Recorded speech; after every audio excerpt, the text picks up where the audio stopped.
Mga kababayan, meron lang akong ipapakita sa inyo isang video ni PBBM na nasa lungsod ng Maynila. So, sa mga bagong pasok sa ating vlog o bagong nakapalo po, maraming salamat sa inyong lahat. Ito mga kababayan, ipakita ko sa inyo kung gaano kasigla si BBM.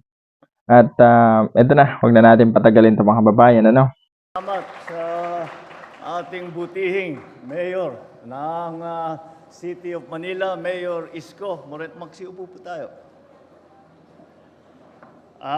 The honorable members of the House of Representatives who are here with us this morning, Manila Vice Mayor Angela Atienza, Maynila Medical Center Chief OIC Dr. Grace Padilla, the pamantasan ng lungsod ng Maynila, PLM University President Domingo Reyes Jr., fellow workers in government, other distinguished guests, ladies and gentlemen, good morning. Alam niyo po, totoo yung sinasabi ni Mayor na nung nagturo ang First Lady dito sa PLM, na siyang nagturo, siya yung naging professor. Ay mga kababayan, PLM. So doon pala nagturo ang ating First Lady Lisa Marcos mga kababayan.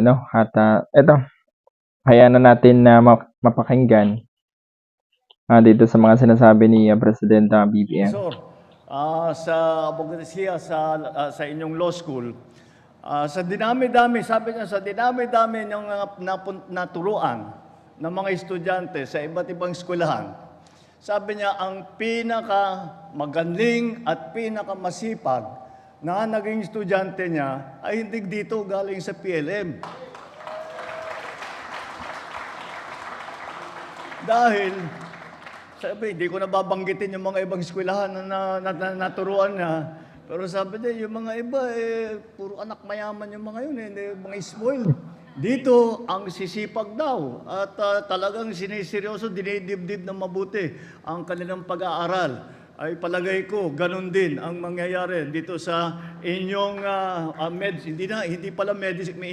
hindi medical school all the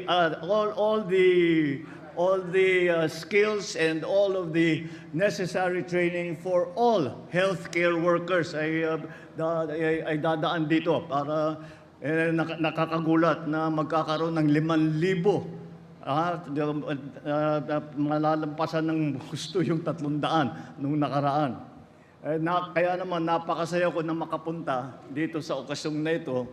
Dahil itong araw na ito, sinagawa natin ang groundbreaking ceremony ng College of Allied Health Sciences Building ng PLM.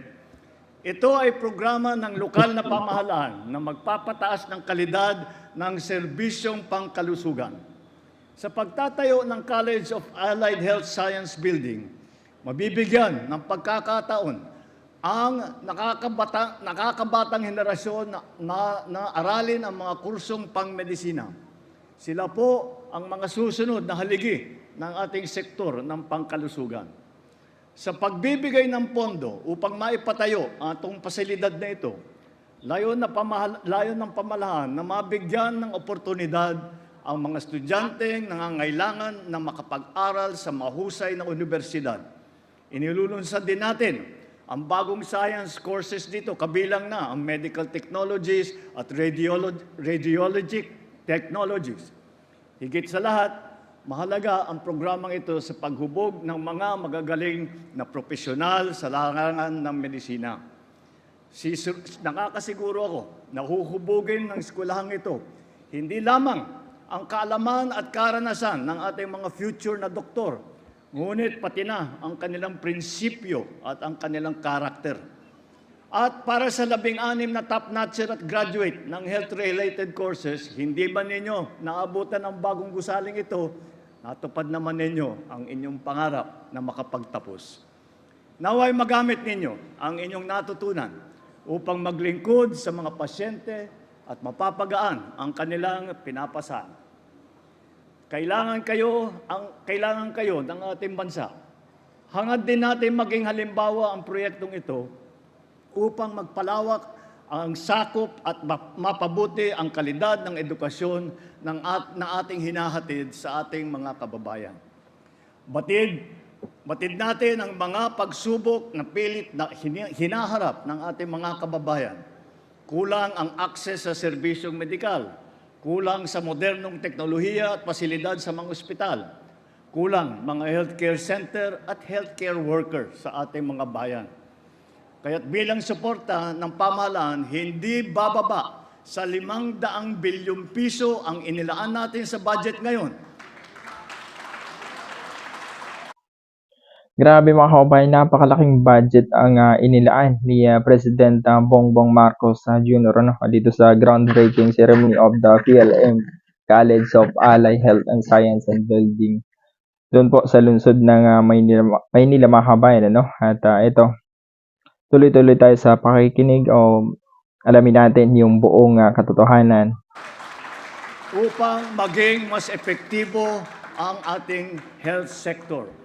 Mahigit 427,000 piso ang nakalaan ngayon para sa Department of Health at para sa PhilHealth.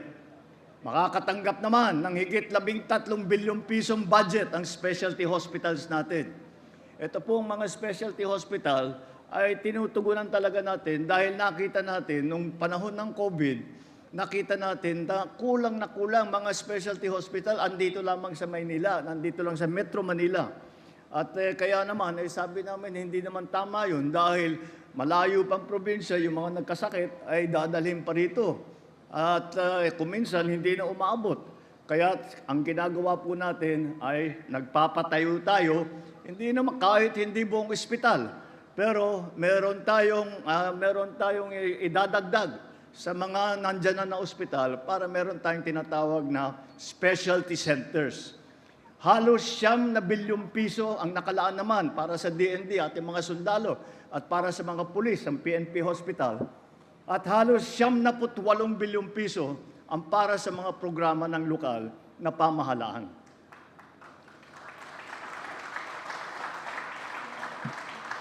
Para naman sa medical scholarship at tuition fee subsidy ng mga estudyante ng mga State University, naglaan din tayo ng higit 1 bilyong piso para tulungan ang ating mga estudyante. Upang maisulong ang medical assistance at zero balance billing program sa BGH, halos 1 bilyon at 400 milyong piso ang budget na inilaan natin sa ospital na ito. Lahat ng ito ay inaasahang magpapabuti ng serbisyong medikal at magpapalakas ng ating health sector. Hindi na po natin hahayaang magtiis sa sakit ang ating mga kababayan dahil sa kawalan ng pagtustos at pagpagamot. Hindi natin hahayaang nahihirapan ang mga pamilya sa mga probinsya dahil sa layo ng kanilang lalakbayin para makarating sa ospital. Patuloy po natin gagawin prioridad ang kaligtasan, kalusugan at kaginhawaan ng ating mga kababayan. Ngunit, magagawa lang natin ito kung patuloy tayong nagtutulungan. Mahalaga ang pakikipag-ugnayan ng ating pamahalaan sa LGUs upang matugunan ang mga pangangailangan ng ating mga kababayan.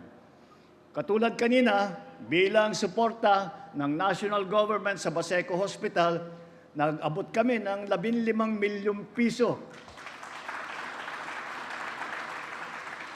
Umaasa kami magagamit ito sa pagpaganda pa ng ospital.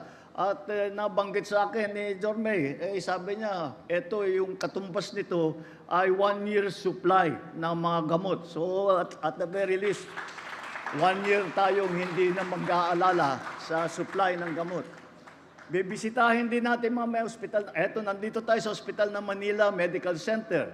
Noong nakaraang Setyembre, naitala ng OMMC ang pinakamaraming first patient encounter o bilang ng mga pasyenteng unang nakapagkonsulta sa ilalim ng ating YAKAP program. Congratulations!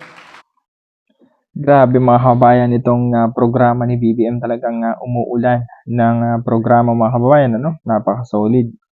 Talagang kita rin naman yung ipinondo niya doon sa Baseco at nung mapondohan yung Baseco, nasa lungsod naman sila ng Maynila kung saan siya nagsasalita ngayon mga kababayan, So napaka-solid ni BBM.